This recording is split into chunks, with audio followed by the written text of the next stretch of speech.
channel. Panchayati Raj మరియు గ్రామీణాభివృద్ధి శాఖలో రాష్ట్ర స్థాయి నుండి గ్రామ స్థాయి వరకు పనిచేస్తున్న ప్రతి ఒక్క అధికారికి హృదయపూర్వక నమస్కారాలు, శుభాకాంక్షలు. ఈ మీటింగ్లో నాతో పాటు పాల్గొంటున్న ప్రిన్సిపల్ సెక్రటరీ శ్రీ శశిభూషణ్ గారికి, పంచాయతీరాజ్ కమిషనర్ శ్రీ కృష్ణతేజ గారికి, మిగతా ఉన్నతాధికారులందరికీ కూడా నా హృదయపూర్వక నమస్కారాలు.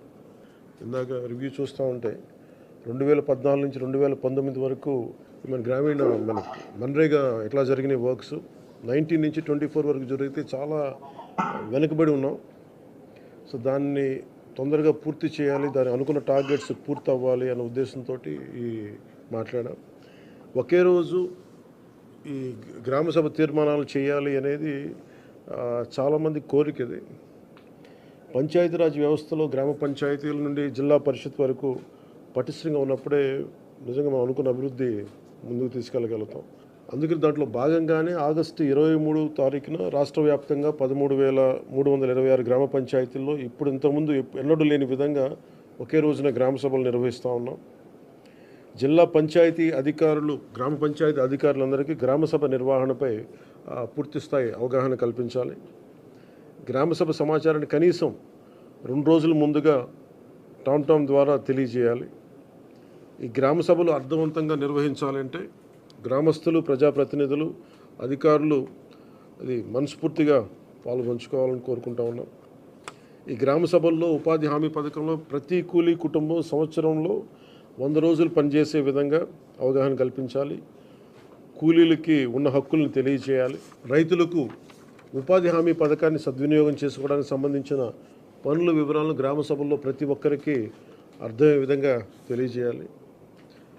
దాంట్లో ముఖ్య కీలకమైనవి మనకి దాదాపు 44 నుంచి 46 దాకా పనులు నిర్దేశింపబడ్డాయి.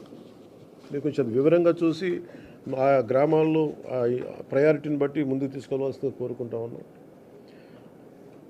అదేవిధంగా 24-25 ఆర్థిక సంవత్సరంలో ఉపాధి హామీ పథకంలో చేపట్టవలసిన పనుల వివరాలను గ్రామసభలో చర్చించి గ్రామసభ ఆమోదం తీసుకోవాలి.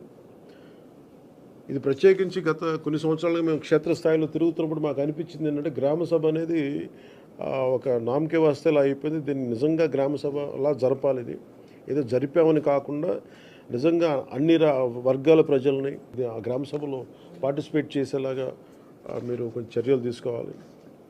ఉపాధి హామీ పథకంలో చేపట్టే పనులు పేద కూలీలకి, రైతులకి, గ్రామానికి ఉపయోగపడే ఉత్పాదకత పెంపొందించే ఆస్తులను నిర్దేశించిన నాణ్యత ప్రమాణాల ప్రకారం పూర్తి చేయాలి.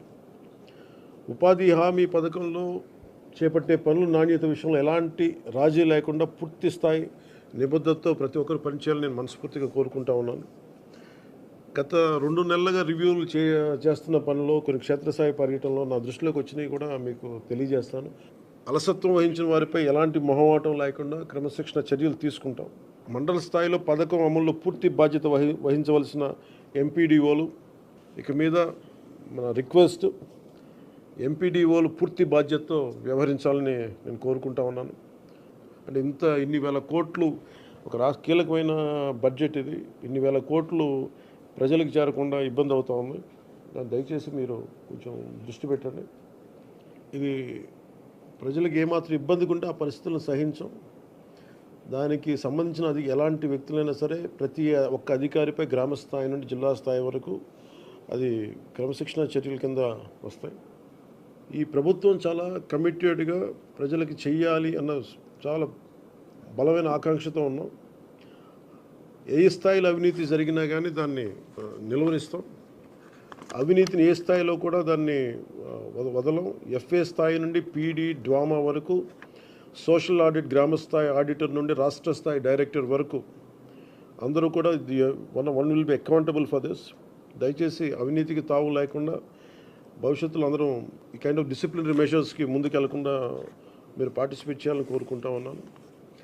అంతేకాదు బాధ్యతాయుతంగా సమర్థవంతంగా పనిచేసే అధికారులకు కూడా సిబ్బందిని గుర్తించి వారిని ప్రోత్సహిస్తాం.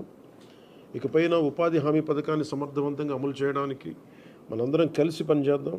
పథకం అమలులో మన రాష్ట్రాన్ని దేశంలోనే మళ్ళా మొదటి స్థానంలో ఉంచడానికి కృషి చేయాలని కోరుకుంటా ఉన్నాను. గ్రామాలను అభివృద్ధి చేసే మహాత్మా గాంధీ గారి కళలాగా గ్రామ స్వరాజ్యాన్ని స్థాపించాలి, ఆ దిశగా అడుగులేయాలని చెప్పి మీరందరూ కలిసి మాకు సహాయ సహకారాలు ఇవ్వాలని మనస్ఫూర్తిగా కోరుకుంటున్నాను.